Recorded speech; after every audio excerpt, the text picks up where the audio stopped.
Hey everybody, how's it going? My name's Rat King, I'm Dell, And I'm and we're Architect with. the Dreamer.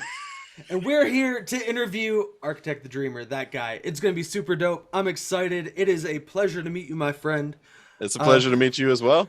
as y'all know, we did this seamlessly. No problems on the way here. It has been a wonderful setup, and we are here to do this shit now. So, where are you from, Architect? So I live in Grand Rapids, Michigan. Ooh, what's the best thing out there?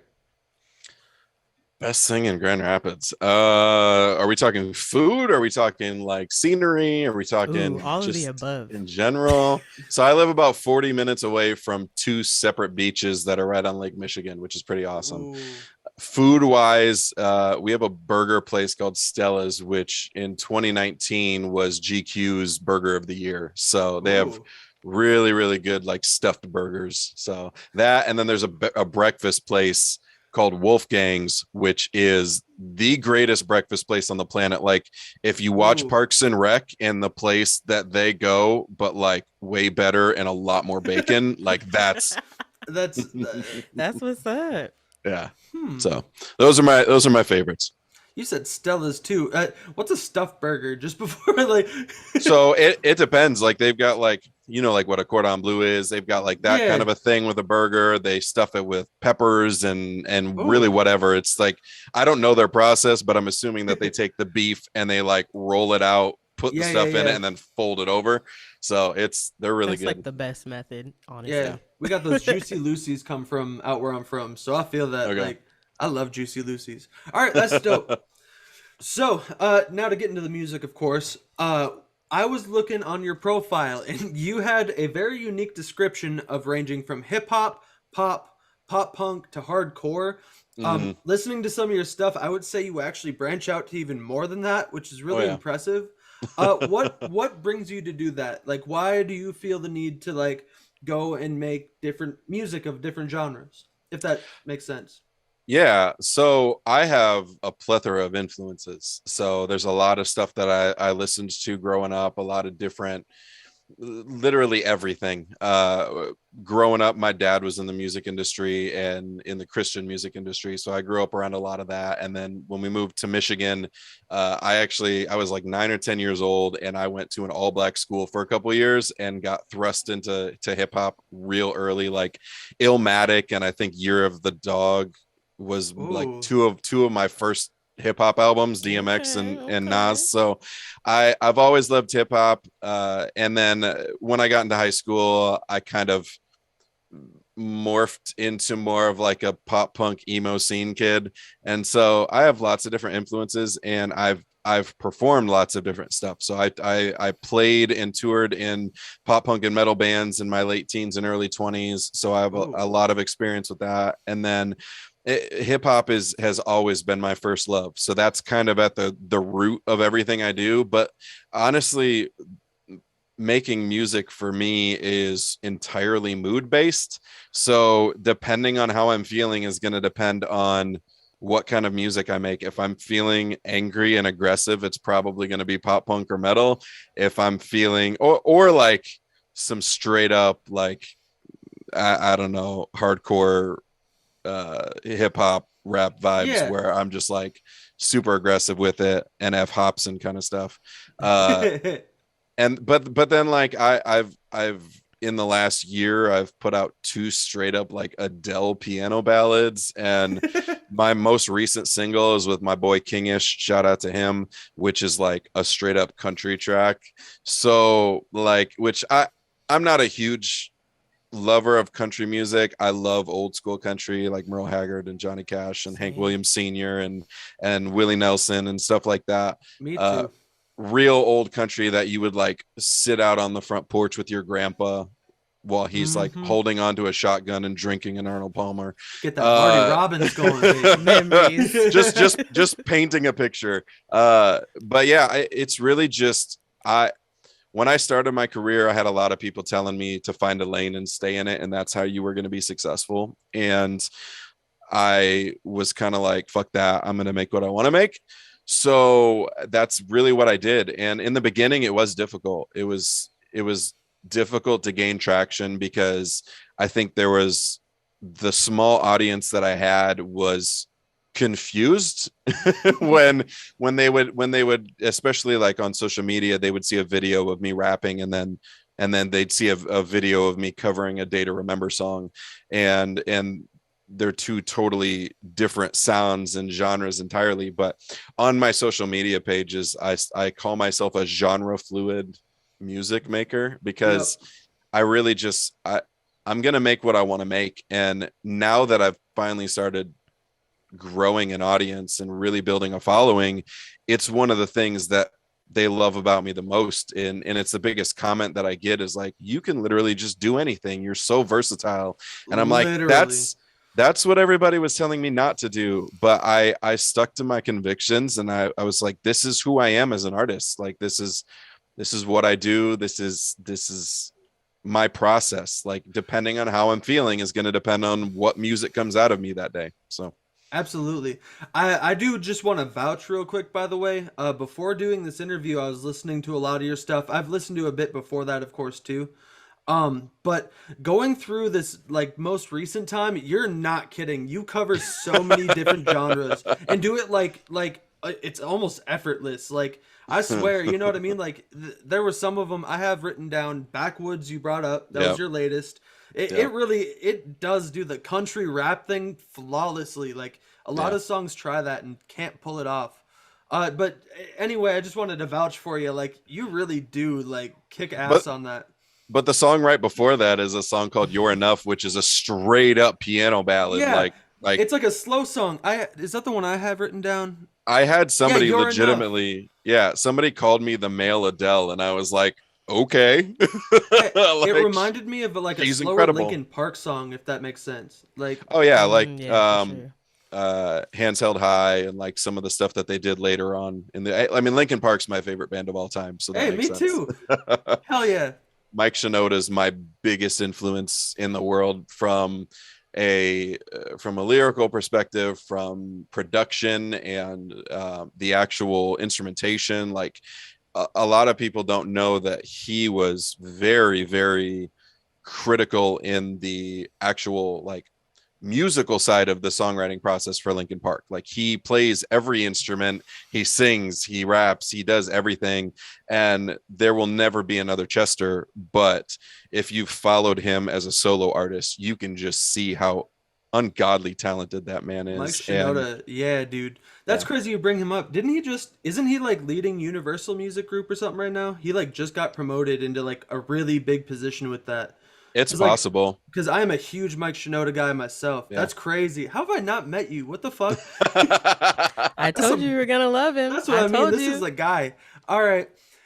So, um, Dell was telling me earlier that you are 9 years sober, recently, Right. or it's coming up, right? Yeah, it That's was a few days ago. that's amazing. Like, first off, congratulations. Thank you. Uh, 9 is my favorite number. So, like, like reaching that That's ninth what's year is up. incredible. Like, Yeah. so my question is, do you have tips for people who are facing sobriety issues, and how has that journey helped what you're doing with your music? Oh man, that's a loaded question. I hope I'm not like trying to set you up for No, failure on that. no, you're good. I feel all the time. I'm used to it. Damn. Failure is just a learning opportunity, is what I always say. Amen. So I guess I'll kind of go back to like prior to that. So when I was doing the whole pop punk metal, all that kind of stuff, I was straight up doing the whole sex, drugs, and rock and roll thing, and was a heavy alcoholic and pill user. Like and I was taking like oxycodones and like real heavy narcotics. And it pushed me to the point of an attempted suicide via overdose. And Sorry to hear uh that. it's okay, I'm still here. Yeah, Yeah, I was gonna amen. um say we're Amen. we're good. You We're know what I mean? Yeah, yeah, yeah. good. I don't He really made it through. know. I don't know how. That particular night, I went out to a bar with some friends, got borderline blackout wasted, and then when I left there, went to a liquor store, got a fifth of whiskey, and drank the whole bottle and a dozen oxycodone. I really shouldn't be dead. I really should be dead. I shouldn't be alive. But after that, I had actually had a buddy at the time who had just been in rehab about a month prior for alcoholism, and he was like, bro, you need help. Like this is not it. So I ended up going to rehab, and that's where I got clean, and that is also where I was diagnosed with bipolar and depression and anxiety, and I had already been diagnosed with ADHD when I was a kid, and since then from things that I've gone through, I'm a clusterfuck of mental illness, and all of that kind of happened when I was in rehab, and it was difficult to accept the fact that like my brain is not like everybody else's, and that there are things that are just different that I can't really fix. Like medication and coping mechanisms and all these things are great and they can help, but at the end of the day, there's no healing or fixing I was gonna say there's no cure. the imbalances that are in my brain. And substances, alcohol, drugs accentuated all of that.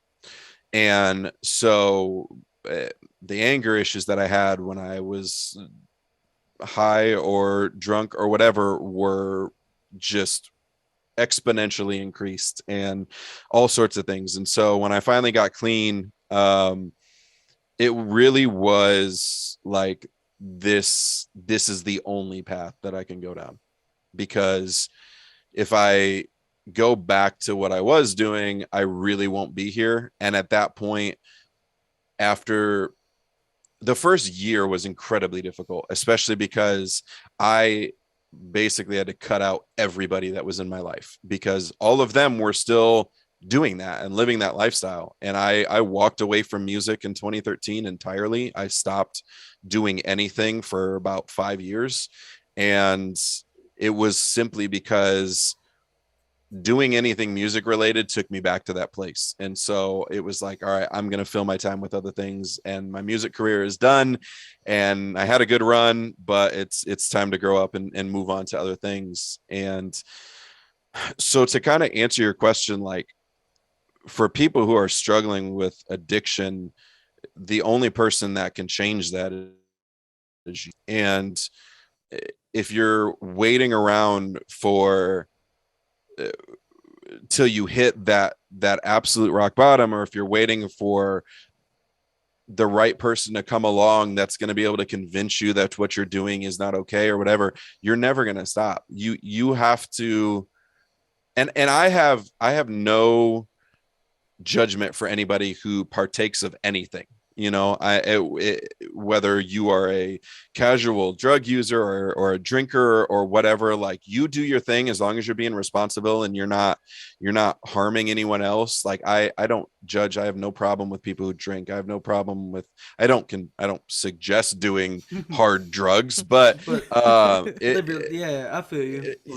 Do whatever you need to do. But if you know that you have a problem, or if you have people that are seeing that there's a problem, the only person that can change that is you. Because if you don't want to change, if you don't want to stop, you're not going to. And it was the same thing. I mean, I smoked cigarettes I started smoking cigarettes when I was like 14, 15, and smoked until I was 24. And literally I was at a comic convention because I'm a nerd, and was with a couple buddies, and one of my buddies was making fun of me, talking about how gross smoking was. And I was like, sort of offended, because he was like jabbing me pretty hard, and I was like, fine, fuck it. So I rolled the window down and I threw my pack of cigarettes out the window, and I never looked back. And it was just oh yeah because and so I always joke him, I was like, you guilted me into quitting smoking. That's so funny. Greatest friend ever. Yeah. And that, shout out to Jeremiah Lambert, who's an incredible artist. And so I quit smoking from 2014, and then when my ex-wife and I split, I started for a little while, but I haven't had a cigarette since January 5th of this year. So I quit that again. Congratulations. And for me, quitting an addiction is literally just like, how badly do you want to? And I hear all these people that are like, well, I kind of got to wean myself off of it. No, that you're never going to actually quit what you're doing if that's the route you're going to take, because you're leaving that door open for something.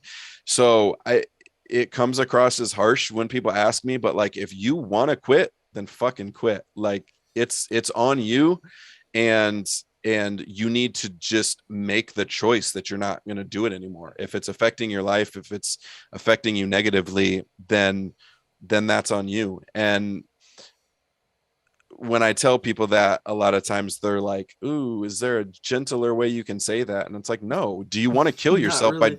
do you want to drink yourself? Do you want to get so drunk that you lose your inhibitions and you get in a car and then you end up killing someone else? Like there's so many things that if you don't check your addiction, and I'm not talking about people who casually drink or whatever, like if you're being responsible, you're not driving when you shouldn't, you're not doing those things, that's great.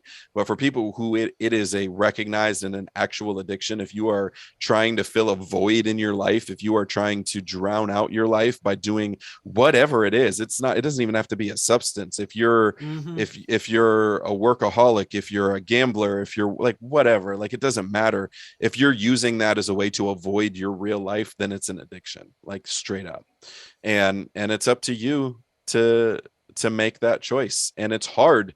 I was in different versions of AA, and there was a program at the church that I was going to at the time called Celebrate Recovery, and other things that are, I think, can be beneficial, but you're only going to get out of those things what you put into them. So if you're only going to those things to check a box off the list, and you're not actually remorseful for mistakes that you've made while you've been doing those things or whatever, it's pointless. Like you have to make the decision, I don't want to do this anymore, and or I can't do this anymore, and then you just have to do it. And I know that sounds easier said than done, and it is. It's not easy to just stop doing something.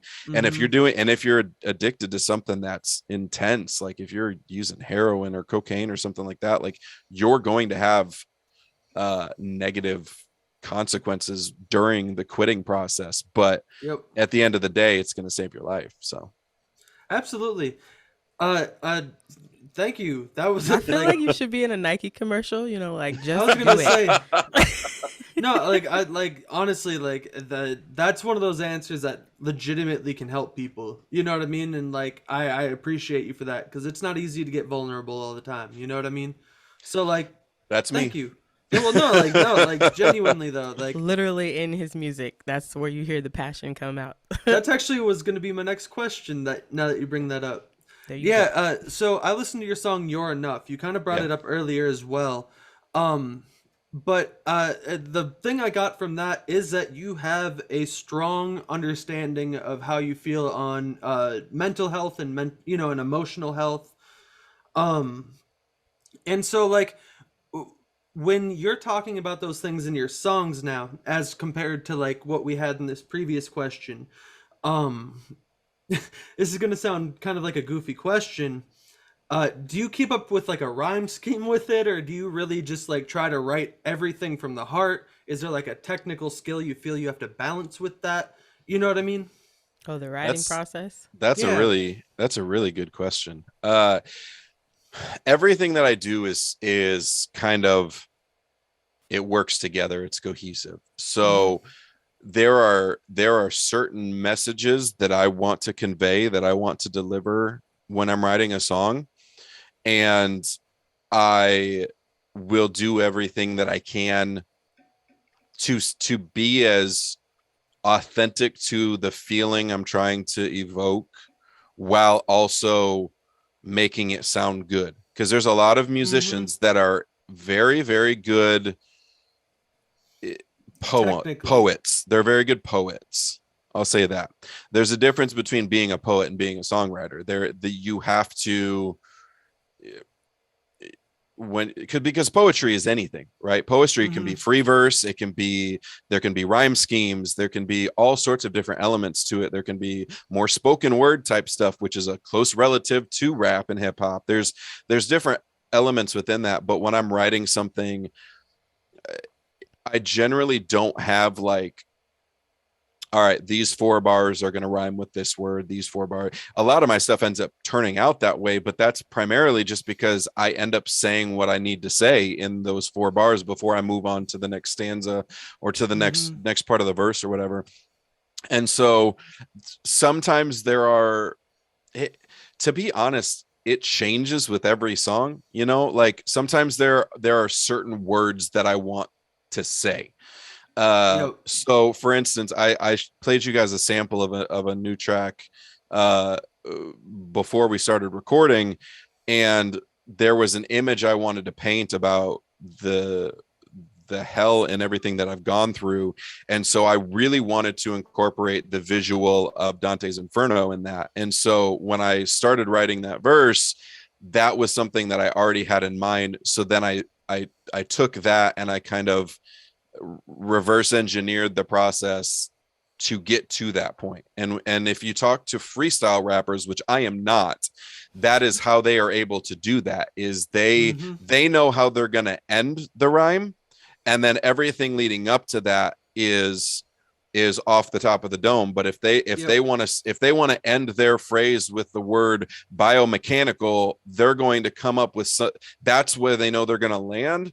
So then they're going to do something prior to that may rhyme perfectly, or it may not. They may say something to the effect of like, your raps are biodegradable, but when you look at mine, they're biomechanical. Those words don't directly rhyme, but if you deliver them in a certain way, the image of like, your rhymes fade away, they're biodegradable. The moment that you let them out, they disappear. But like, my raps are biomechanical, which means that like, I'm the fucking Terminator, and it doesn't matter what you do to them, they're going to stay.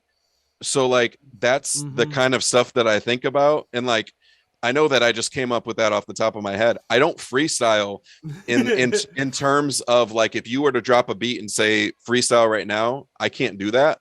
But I would venture to say I'm one of the fastest writers, period. I was gonna say, is it that you can't, or that you don't feel comfortable? I need that extra half second to be able to process what it is that I want to say. That song that I played for you before the show was a song that was released by the other artist, and he sent it to me. And within an hour and a half, I had a verse written and recorded and mixed, and sent it back to him and said, let's make this remix. Writing is, and especially if I'm feeling inspired, writing, I can write an entire song in 10 minutes. And I'm talking like melody and rhyme schemes and everything. But then, I mean, writer's block is a real thing too. So there's times where I'll sit down and I'll want to write something, or I'll have an instrumental, or I'll have a beat or something. And I'm like, man, I'm really feeling this, but I am just like, I have no inspiration right now to write to it. And 2 artists that I really respect and follow a lot are Connor Price and Nick D.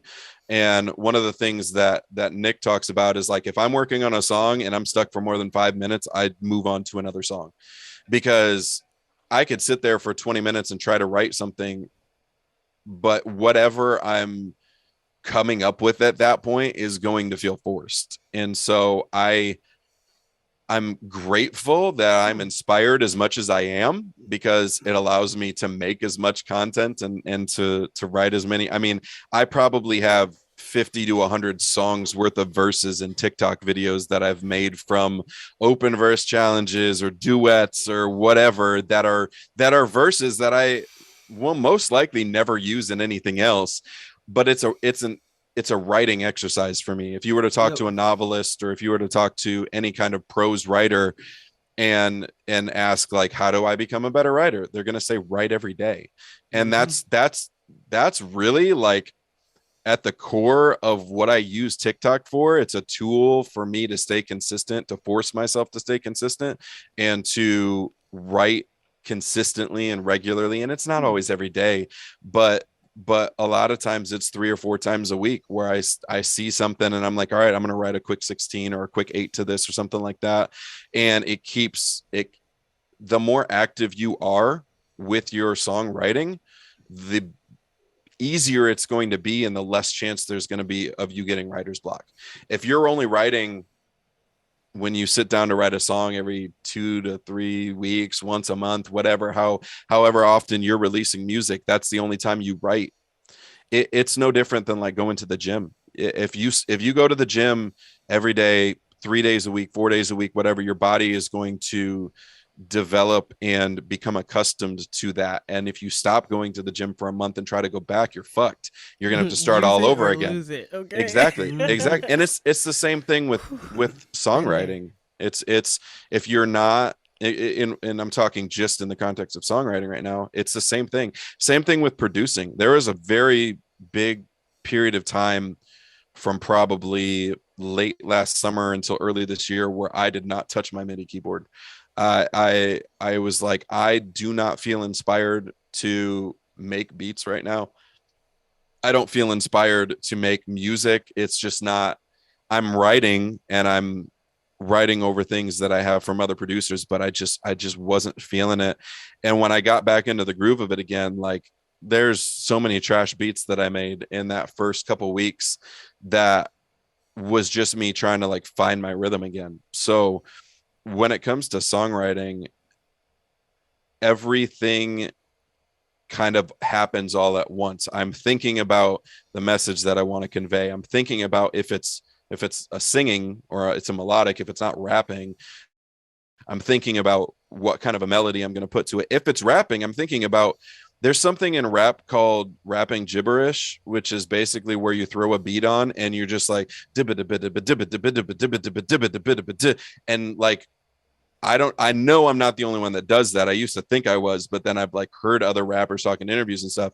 And that's how you come up with flows and deliveries and things like that. Is like The melody. Yeah. And you it's just the same blew thing. my mind with that. That's I do that for sure, like all the time. Really, like ba da da da, ba da da da, da da da da. Yeah, like you and a lot of like it's just second nature for me. It's not really something that I thought about. And then I had somebody a couple of years ago on a Twitch stream while I was making a beat. They noticed that I was doing that to the beat that I was making. And I like it just under my breath. I was like, because I was trying to figure out like where I was going to have the hi-hat triplets come in. And I was trying to like figure out the different, like the order and the layout of how the song was going to be. So I was like, okay, with the basis that I have for the beat right now, what kind of flow would go over this and where would be a good time for there to be a drop? Where would there be a good time for the music to cut out completely? Where all these things, all these thoughts happen simultaneously in my brain at the same time. It's not like I sit down and I'm like, I'm going to write. I don't rewrite. I've never written a song that I've rewritten. Yep. Not even once. And I know that there's a lot of writers that do. And actually, one of the best pieces of advice that I've ever gotten from a writer was from a comic book writer who said, don't get it right, get it written. Because you can always go back and you can always edit it and change it and make it into whatever you want. And that's definitely more applicable when you're talking about writing prose or talking about novels or storytelling versus a song. But I have never written a song and then gone back and rewritten it. Now I might adjust one word here or there or take change out that or add the to make the rhythm sound cooler or something. Like there's that syllable right here. So I'll throw the word that in there or but at the beginning of the phrase or something like that. But I normally when I write a song, what I write is what ends up on the vinyl recording. And people look at me like I'm crazy when I say that, but that's just the way my brain works. Who are these people? What do you mean? The fans, like, bro. The fans. I mean, like a fellow singer, I'm looking at like, no, this guy is super talented. Like composer, singer, rapper, like all the whole, just everything. Like you got this. You know what I mean? Like you encompass the whole. Like this man makes music. You know, I appreciate that. No, admittedly, I'm noting we have very similar processes, so I might actually have to like hit you up after this because like that's really cool to hear, you know. Yeah. All right, so I have two final questions for you. Go for it. The first one is, so you strike me. You kind of mentioned it earlier, but you listen to a crap ton of music, I'm sure. I am a student of music. Yep. People ask me, I legitimately have people ask me like, how are you able to make a pop punk song that sounds better than MGK, but then you're also able to make a rap song that sounds the way that it does? And I'm like, because I literally ingest music and Listen. I don't listen to it. This is going to sound really stupid, but a lot of times I don't listen to music to enjoy it. I listen to music because I'm like, okay, how did MGK deliver his melody in Bloody Hmm. Valentine, and what makes it so catchy? Why is it that the way that he says this is stuck in my head now? Like, why? Hmm. And like the idea of creating an earworm with a melody. One of my best friends and somebody on my inner circle as an artist is an artist named Edify, who is on my Bad Habit track. And one of the things that he told me when I was kind of starting back up again was, you're very technically good, but you need to give the listeners some candy. You need to give them something that is going to like, that's going to make their ears feel good.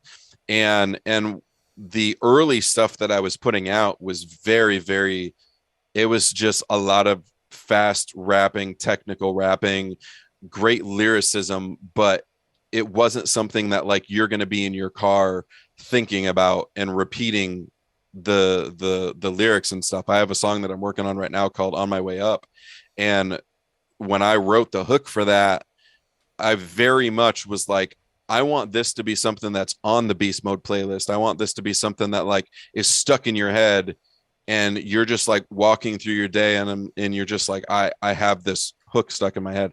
So those are the things that like when I listen to music, I'm trying to pick up on, or like the masterpiece that was Kendrick Lamar's most recent album, and listening to the way that he contorts his voice Hmm. and does different things. Like he can go to be in something like this to be in something like this, and he can have it real low, and then he can come up and sound super whiny and do like the way that Yeah. he's able to convey emotion simply by contorting his voice is a masterclass in vocal delivery. And a lot of times I feel like people don't really look at that for what it is. And like, I know some people that don't like Kendrick because he does the whiny stuff, but it's like he's conveying his feelings in a way that is real and authentic to him. I have a track called Verses, which is a back and forth between basically myself and my own demons. And if you go listen to that track, verse 1 is my demons, verse 2 is me, verse 3 is a back and forth. And if you listen to verse 3, my vocal delivery is quite different when I'm rapping as myself versus when I'm rapping as the demons that are in my head. And that was something that I picked up from listening to Kendrick, from listening to Chance the Rapper, from listening to like some of these guys that are really able to do fun things with their voices that basically turn their voice into an additional instrument on top of whatever it is that they're. Childish Gambino does the same thing. He's done that in a lot of his music, is he changes Whew. his vocal delivery, and it completely changes the feel of the song, like Hmm. from track to track.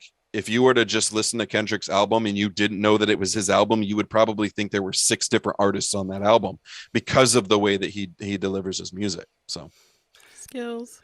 Absolutely no. Shout out the you brought up that triple line. It was Kendrick, Chance, and Childish Gambino, and like the, whew, man. those are three of my Yeah, favorites. yeah. I was not ready for like that hella good shout out on that.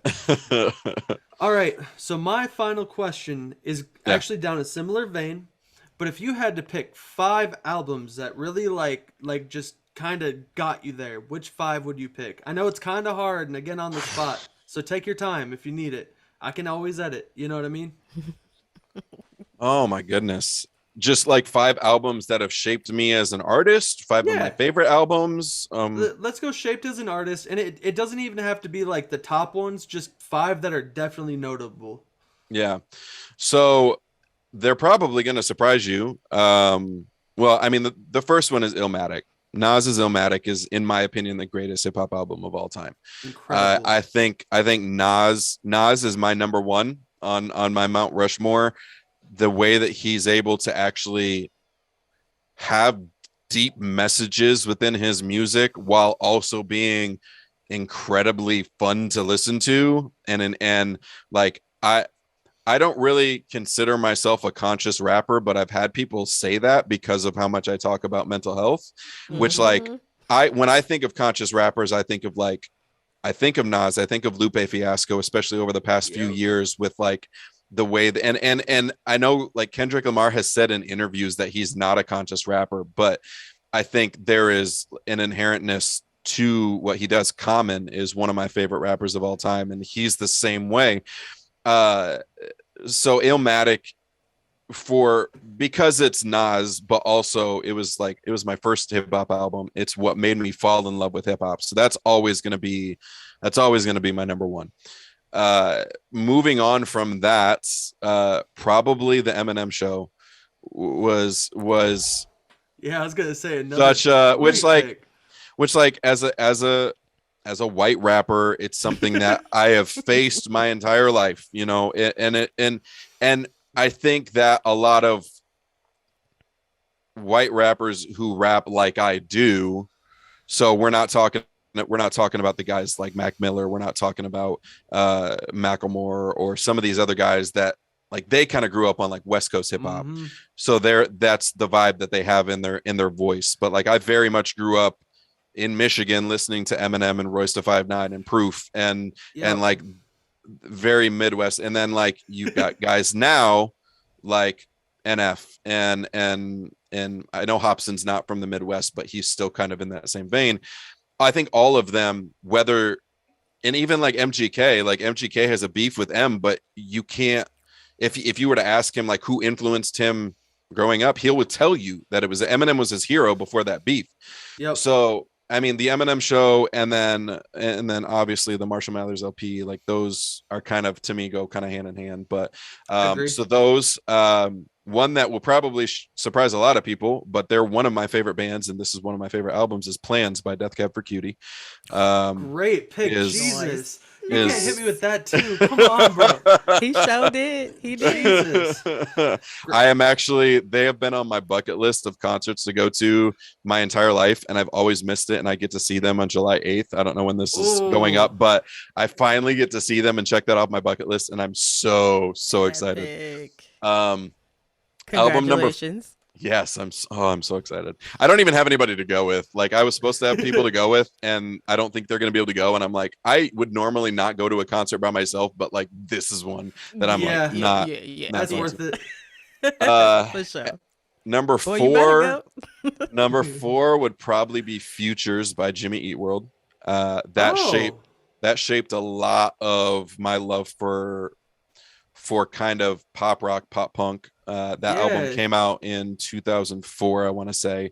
So I was a freshman in high school at that point, and that album, I mean, the song "Kill" is probably in my top 5 favorite songs of all time.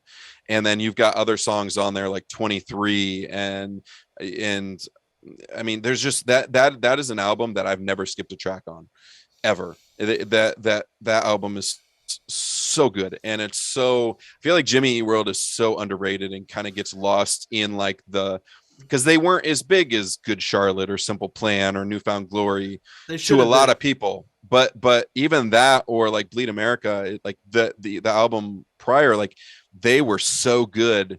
And then they kind of like over time they kind of evolved into like pop rock Death Cab for Cutie Mm-hmm. and like became more indie pop than they were pop punk as they kind of like grew up.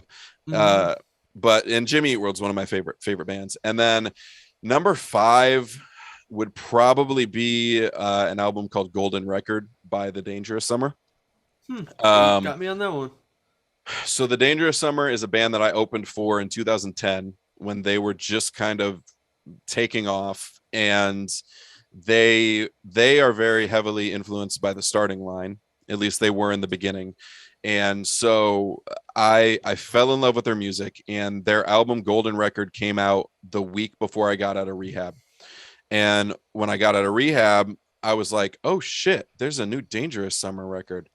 And I would highly encourage both of you and everybody watching this to go listen to it and to pull up the lyrics as you're listening, because there is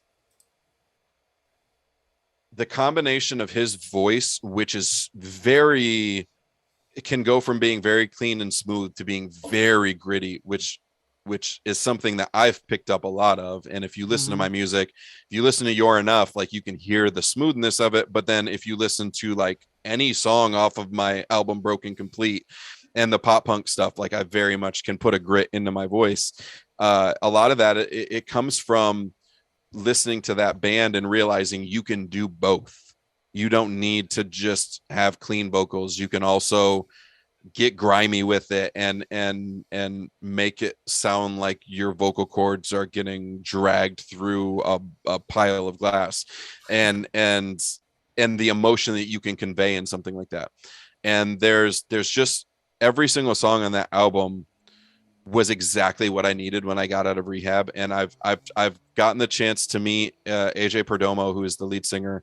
I've gotten the chance to see them and meet him several times and just thank him for, like, literally that album saved my life. Like that album is one that like is never going to be on anybody's top list, but it's an album that's so personal to me because in music is my therapy, both as an artist myself and putting myself into my music, but it's also therapy for me when I do not want to be inside my own head and I cannot sit in silence and I need to put something on. And I use music as a soothing mechanism to be able to pull myself down from wherever I'm at. And that album, so many times where I was just like, right out of rehab, I was like, I need to go drink, or like I don't want to be here anymore, and I was still suicidal or whatever. That album was just so crucial in getting me through, specifically a song called Sins, which his voice in that song is just gut-wrenching. And that so that's my, off the top of my head. If I had more time to think about it, there might be other things that go into that. Because The Internet by Childish Gambino is a fucking incredible album. Great pick too. Oof. Yes. That album was kind of the transition from him doing like his camp stuff into doing like his later stuff, because there was a combination of him rapping and then singing R&B and like doing all sorts of stuff. And there's so many albums that have been so crazy influential to me. I mean, every album by 4 Year Strong, Homesick from A Day to Remember, like there's other, I mean, The Search from NF hit me at a time where like I needed that album so badly. And it's weird to think about like albums that were made by people who are younger than me affected me in such a strong way. Just kind of like if you were to think about the fact that like my favorite player in the NBA is Luka Doncic and he's 10 years younger than me, it's kind of weird when you think about it. But it's also like anybody can touch somebody, especially in music. It doesn't matter how young, how old, whatever. I mean, Sadie Jean is an artist that blew up on TikTok with her song What Are You Doing Now? And that song came out last year, and I did a reimagination of that based on my own experience. And her song is incredible, but me rewriting it to fit my life was such therapy for me. Like it was so it allowed me to say things that like I didn't know. I like to think I'm pretty well spoken, but there are still times where like I don't know how to put my emotions into words other than in music. If you were to sit down and ask me how I'm feeling, I would not be able to tell you. But then I sit down and I can say I've been through more hell than Dante's 7 layers of fire. Like the way my brain works is like with pictures and metaphors. So if I had to explain how I was feeling, I wouldn't be able to do it. But I mean, you can ask my girlfriend, you can ask anybody that's close to me how often I use metaphors. It's absurd and it's probably annoying, but it's because I don't know how to put my feelings into words other than by using a metaphor to be like, this is like what I'm feeling right now. I feel right now like I'm 2 feet under the water and I'm reaching my hand up and trying to get up. I don't know what that actually looks like, but that's an image that like you can imagine, and the distress that somebody who's in that situation would be under. That's how I feel. Like I that's the would only prefer way. that over the lack of communication, because that right there Facts. like paints a picture. It gives me exactly what I need to know. Like, Yeah. I prefer that. It's much easier. Yeah. So yeah, those are the five that I named, and then so many others, but just off the top of my head. Great So I picks. have a question. Yeah. Ah. Um, how do you feel when you get a blue check mark to comment or follow you? So it depends on who it is. I'm not really one to fanboy or fangirl. And I think part of that is because I grew up in the music industry with my dad, and I was around, for anybody that knows like Christian music, like I was around the Newsboys all the time, and Oh, I was cool. around Stephen Curtis Dope. Chapman and like Phillips, Craig and Dean, and like my dad is the first one that ever promoted David Crowder, and Oh. he worked with Rebecca St. James when she was a teenager. And so like I've always kind of been around quote unquote famous people. And then being in the comic industry that I was in for quite a bit, either being at a table, having my own table next to huge creators, or just running into them at conventions. Like, I mean, I had a really like probably a 5 minute long conversation with Zachary Levi at a convention one time, and he's just like the coolest fucking dude. And like I don't get starstruck very often, but there are certain times when I do. So like I duetted a Mike Shinoda video last year, and he shared it to his story on Instagram, and I lost my shit. No, I no lost my way. shit.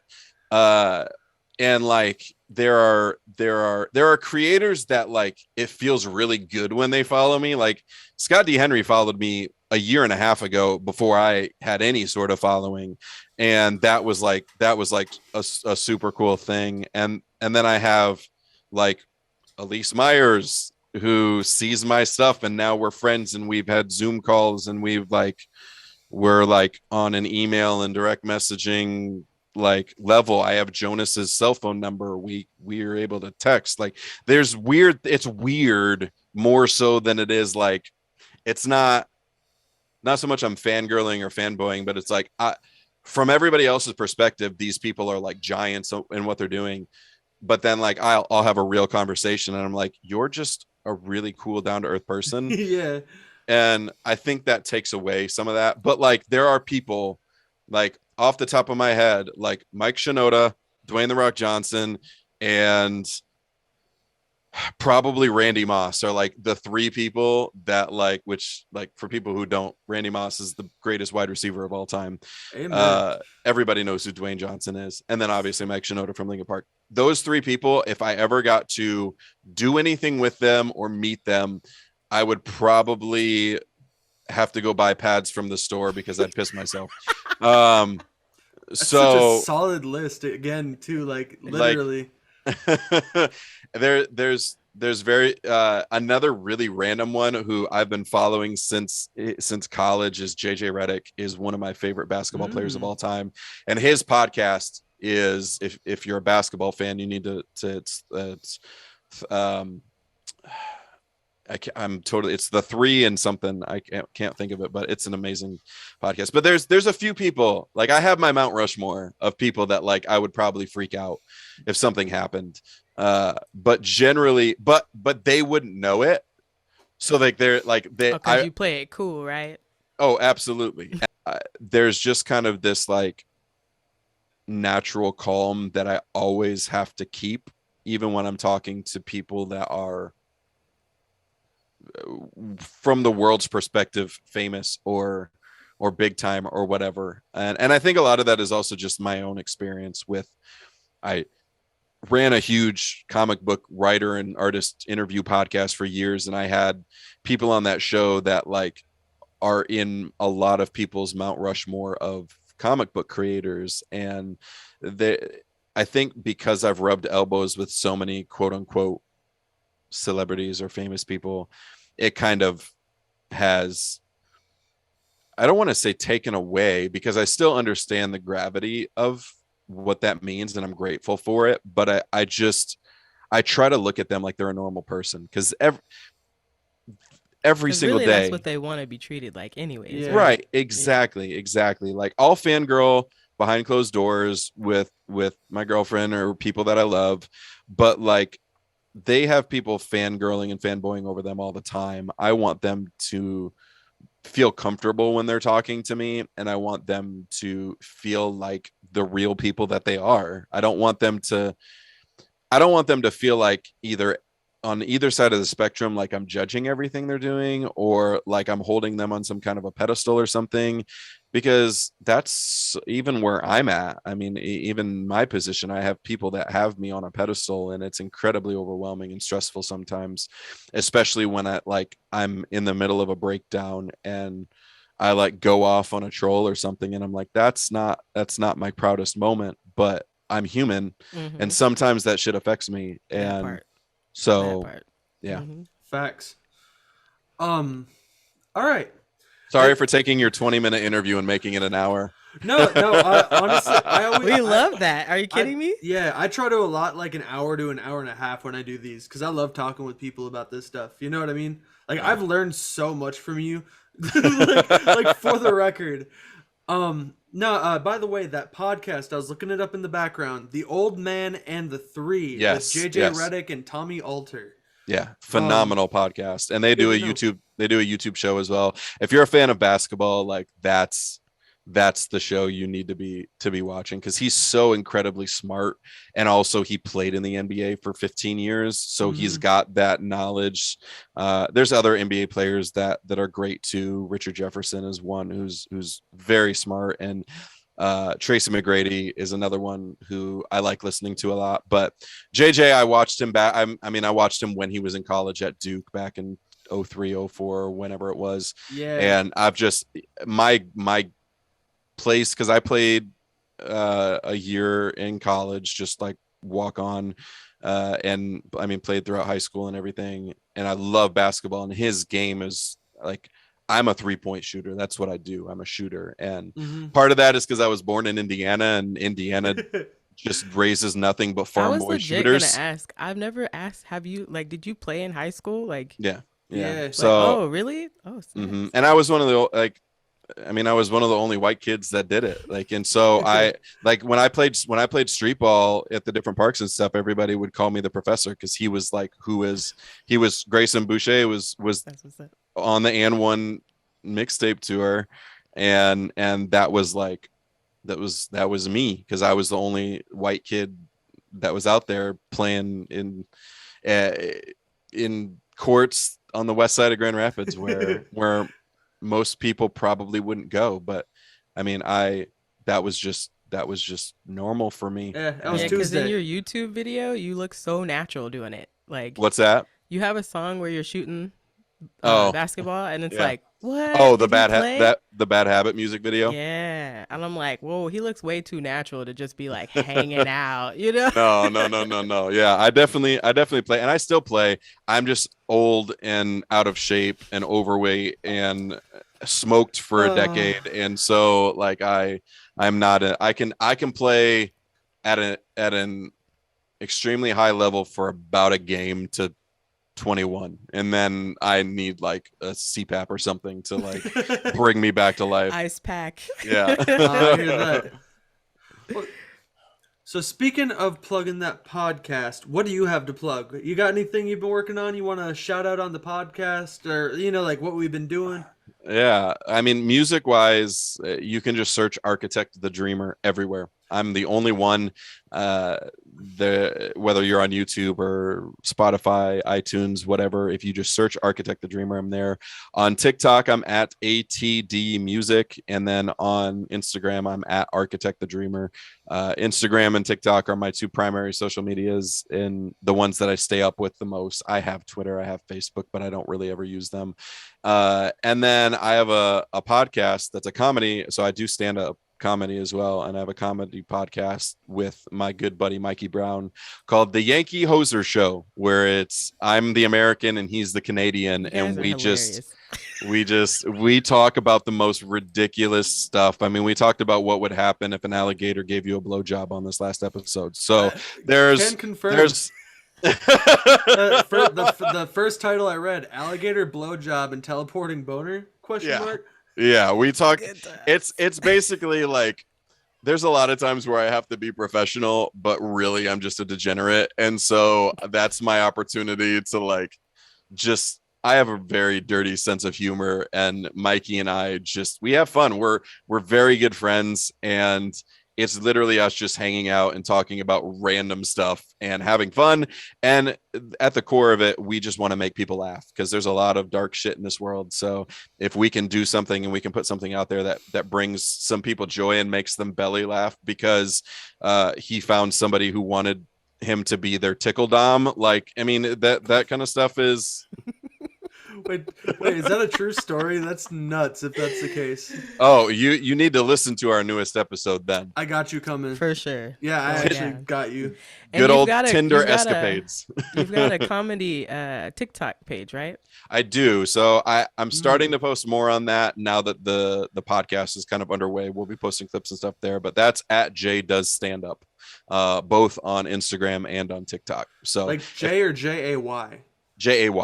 So cool. Jay Does Stand Up is that account on Instagram and TikTok. So dope.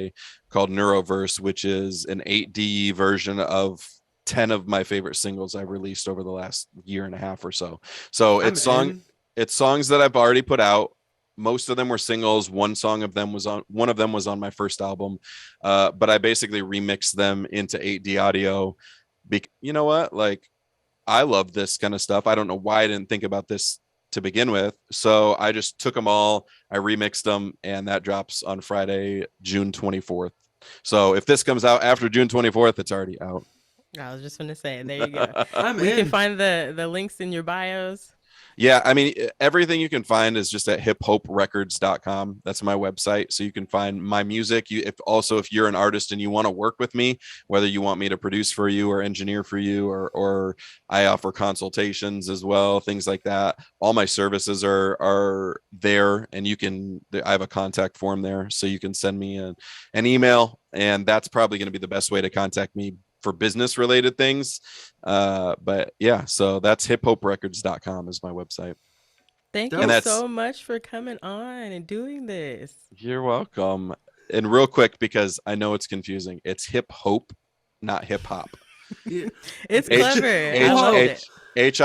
HIPHOPE records.com is the website. But yeah, I had a blast. I thank you guys so much. This is my first post blow up interview, so hey. I know, I can't wait to be like, yo, I interviewed with him. Honestly, girl, shut up. You've been like my big sister for like 2 years. Get out of here. Man, I'm not trying to put you on the pedestal or anything, but like I do look up to you, and you do give me that motivation. That's just because I'm 6'4". You know? That's the only reason. You're 6'4"? What the shit? Yeah, he's tall. Whoa. I'm and my girlfriend is 6 foot. So holy shit. Sorry, I didn't mean to like react like that. No, they're a hot, tall ass couple. You know what I'm saying? We're a couple of Amazons. Camera does not do that work for you, bro. God dang. Oh, dude, do the smoke out entrance, bro. Oh, is that how we're gonna end the show? Yeah, we're ending on the smoke out, bro. We're gonna end on the magic trick. All right, I have a magic trick. Wait, what's happening? He's gone. All right, y'all. This has been Ascendance. I'm Rat King. I'm Dell. I'm Architect the Dreamer. And we'll catch y'all Much love. around.